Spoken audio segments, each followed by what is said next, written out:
আজকে আমি আপনাদেরকে বলবো বাচ্চাদের কিভাবে স্নান করাতে হয়। তার জন্য আমি রোদ্রে রাখা গরম উষ্ণ জল নিয়েছি। আপনারাও উষ্ণ গরম জল নেবেন, খুব বেশি না। তারপরে বাচ্চার পায়ে গায়ে হালকা করে দিয়ে তারপরে মাথার থেকে স্নান করানো শুরু করবেন। আর একটা কথা বলে রাখি, যখন আপনি স্নান করানো শুরু করবেন তখন ধ্যান রাখবেন যেন বাচ্চার নাকে কানে জল না যায়, সেদিকে লক্ষ্য রাখবেন। আর যখন স্নান করাবেন জলটা যদি খুব বেশি গরম থাকে, স্নান করানো শুরু হয়ে গেলে হালকা একটু ঠান্ডা জল দিয়ে নিতে পারেন। আর যদি প্রথমেই জলটি চেক করে নেন যদি একটু বেশি গরম থাকে তাহলে একটু অপেক্ষা করে তারপরে স্নান করানো শুরু করবেন। আর স্নান করানোর সময় হাতে পায়ে বা মাথায় যেখানেই আপনি পরিষ্কার করেন না কেন একটু সাবধানতার সঙ্গে করবেন। আর বিশেষ করে গলার নিচে বাচ্চাদের বেশি ভালো করে পরিষ্কার করে দেবেন, কারণ গলার নিচে ভাঁজ হয়ে থাকে, ওইখানে অনেক সময় বেশি ময়লা জমে থাকে, অনেক সময় ইনফেকশন হওয়ার সম্ভাবনা থাকে। তাই ওই দিক দিয়ে একটু ভালো করে পরিষ্কার করে দেবেন। আর মাথার দিক দিয়ে যখন জল দেবেন বা ডলবেন তখন খুব আলতোভাবে করবেন, কারণ ওদের মাথা খুব নরম থাকে এবং গাও খুব নরম থাকে। তাই খুবই সাবধানতার সঙ্গে অবলম্বন করে এগুলো করবেন।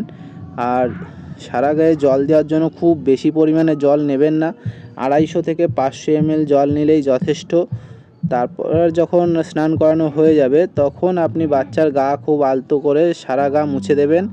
আর গা মোছানোর জন্য আপনি ব্যবহার করবেন একদম পিওর কটন সফট কাপড়।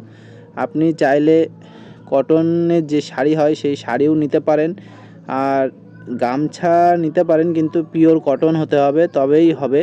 আর তোয়ালে ব্যবহার করতে পারেন, কিন্তু যখন আপনি মুখ বা মাথা মুছবেন, গা মুছবেন, তখনও সেম একই, যে অতি সাবধানতার সঙ্গে সমস্ত কিছু করতে হবে। আর বাচ্চা যখন ছোট থাকে তখন একটু দুষ্টু হয়, আর ওই সময় ওরা এদিক ওদিক মোড়া দিতে পারে বা পড়ে যাওয়ার সম্ভাবনা থাকে, এদিকেও একটু ধ্যান রাখবেন, রেখে সাবধানতার সঙ্গে স্নান করাতে হবে। তাই আপনারা লক্ষ্য করবেন যে নিউবর্ন বেবি যারা আছে তাদেরকে বেশিরভাগ বয়স্ক মহিলারাই স্নান করিয়ে থাকে, আর নতুন যারা মাম্মি হয়েছেন তারা খুব কমই স্নান করান। তারা দেখে দেখে যখন ভাবে যে হ্যাঁ পারবো তখনই নিউবর্ন বেবিকে স্নান করায়।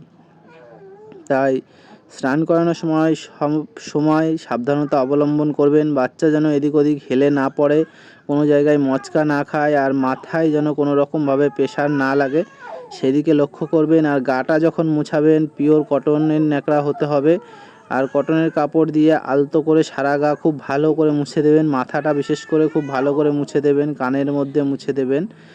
আর ভালো করে যদি না মোছেন তাহলে বাচ্চার কিন্তু ঠান্ডা লাগার সম্ভাবনা থাকে, কারণ অনেক বাচ্চাদেরই দেখবেন বেশিরভাগই ঠান্ডা লেগে থাকে। তাই গাটা ভালো করে মুছে দেবেন যাতে ঠান্ডা না লাগে।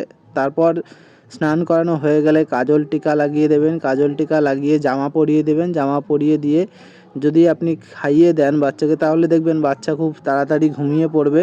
আর স্নান করানোর পরে খাওয়ানোটা খুবই দরকার, কারণ স্নানের পরে আমরাও যেমন খাওয়া দাওয়া করি তেমন বাচ্চাকেও ধীরে ধীরে স্নানের পরে খাওয়া দাওয়া করে ঘুমানোর অভ্যাসটা করাতে হয়। তাই এখন থেকেই আপনি স্টার্ট করতে পারেন। ভিডিও যদি ভালো লেগে থাকে অবশ্যই একটি লাইক কমেন্ট শেয়ার করবেন। আর যদি কোনো কিছু জানার থাকে তাহলে কমেন্ট করে জানতে পারেন। ভিডিওর মধ্যে যদি কোনো ভুল থাকে সেটাও আপনি কমেন্ট করে বলতে পারেন। আমরা চেষ্টা করব আগামী ভিডিওতে সেই সমস্যাগুলো সমাধান করতে। আর যদি ভিডিও ভালো লাগে তাহলে আপনিও চাইলে ভিডিওটি শেয়ার করতে পারেন যাদের নিউবর্ন বেবি আছে তাদের কাছে।